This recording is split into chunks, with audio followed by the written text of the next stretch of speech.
नमस्कार साथियों, आप सभी का आज के इस वीडियो में स्वागत है। आज के इस वीडियो में हम एक छात्रा की अपार आईडी क्रिएट करके देखेंगे, जिसका सभी रिकॉर्ड हमारे पास उपलब्ध है। हमने छात्रा के अभिभावक से सहमति पत्र भी साइन करके ले लिया है।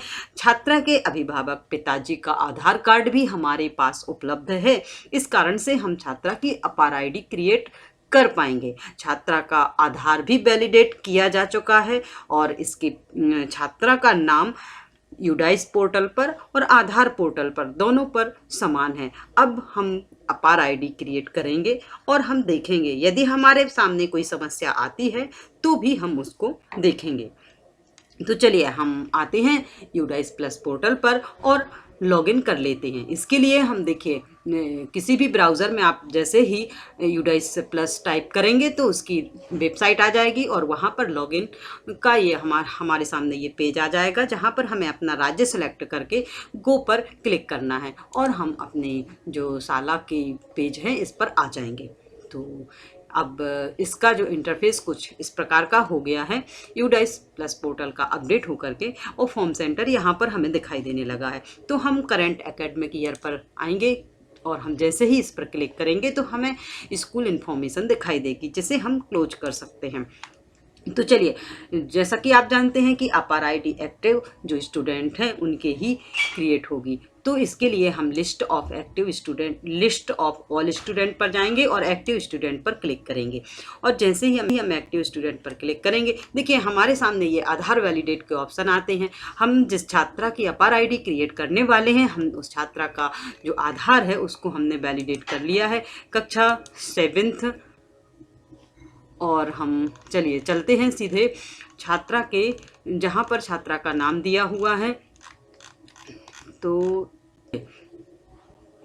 अब देखिए, हमने आधार वैलिडेट कर लिया है, लेकिन छात्रा का यहाँ पर जो स्टेटस है इन प्रोग्रेस दिखा रहा है। तो इसके लिए हम छात्रा के नाम पर क्लिक करेंगे और जैसे ही हम इसके नाम पर क्लिक करेंगे तो हमारे सामने छात्रा की general profile, enrolment profile, facility profile, इस प्रकार से ये वाला ऑप्शन, ये पेज है, ये ओपन हो जाएगा। और यहाँ पर हम देखेंगे छात्रा की जो जनरल प्रोफाइल है, इसमें सब कुछ जो जानकारी हमने फिल की हुई है इसको चेक कर लेंगे और यदि कोई त्रुटि है तो जिसको हम सुधार सकते हैं उसको सुधार देंगे। जैसे मोबाइल नंबर यहाँ पर डिफ़ॉल्ट मोबाइल नंबर डला हुआ है, तो इसकी जगह हम दूसरा मोबाइल नंबर जो कि छात्रा के द्वारा हमें दिया गया है वो फिल कर देंगे।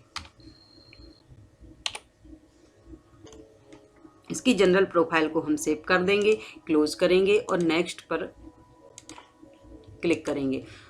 चलिए, यहाँ पर छात्र की एनरोलमेंट प्रोफाइल है, इसकी सारी जानकारी आप चेक करेंगे और इसको सेव करके आप नेक्स्ट पर जाएंगे। इस प्रकार से हम इसकी फैसिलिटी प्रोफाइल, इसको हम पहले ही भर चुके हैं और इसको सेव करेंगे नेक्स्ट। इस प्रकार से हमें छात्र की जो सारी जानकारी है इस प्रकार से प्रोफाइल प्रभु दिखाई देगा और इसको हम कंप्लीट डेटा करेंगे। और जैसे ही हम कंप्लीट डेटा करेंगे तो इसका जो सारा डेटा है वो अपडेट हो जाएगा।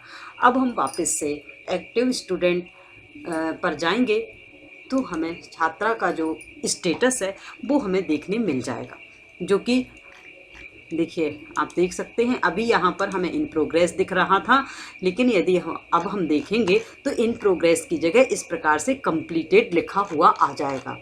जिस छात्रा का हमने अभी देखा था हम उसी छात्रा को देखेंगे। चलिए देखिए,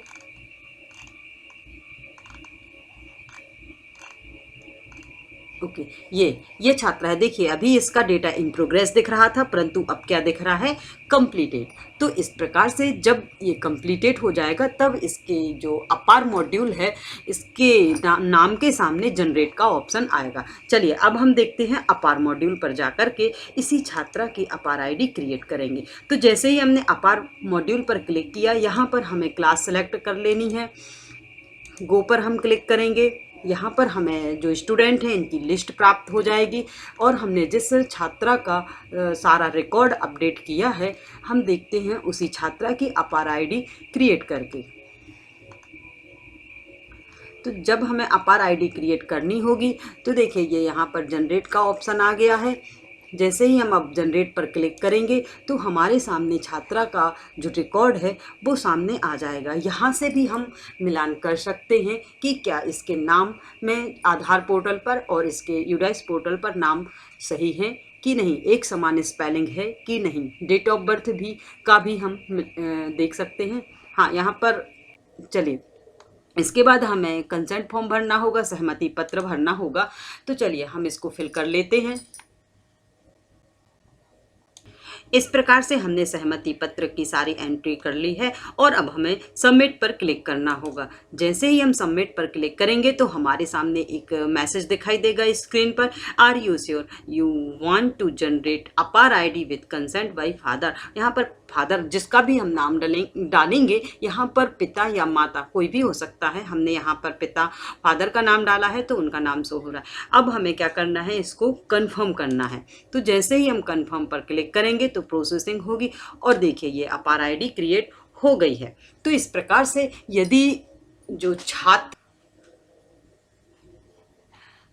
तो देखिए जनरेट होने के बाद, अपार आईडी जनरेट होने के बाद इस प्रकार से यहाँ पर हमें अपार आईडी का नंबर दिखाई देगा और पेंडिंग की जगह पर जनरेटेड दिखाई देगा ग्रीन कलर से। इस प्रकार से जिस छात्र की भी अपार आईडी क्रिएट होगी, इस प्रकार से उसका जो स्टेटस है वो चेंज हो जाएगा और आप इस प्रकार से अपार आईडी क्रिएट कर सकते हैं। आप वीडियो को लाइक अवश्य करें और चैनल को सब्सक्राइब कर लें ताकि इसी प्रकार के इन्फॉर्मेटिव वीडियो हम आप तक पहुंचाते रहें। धन्यवाद। जय हिंद, जय भारत।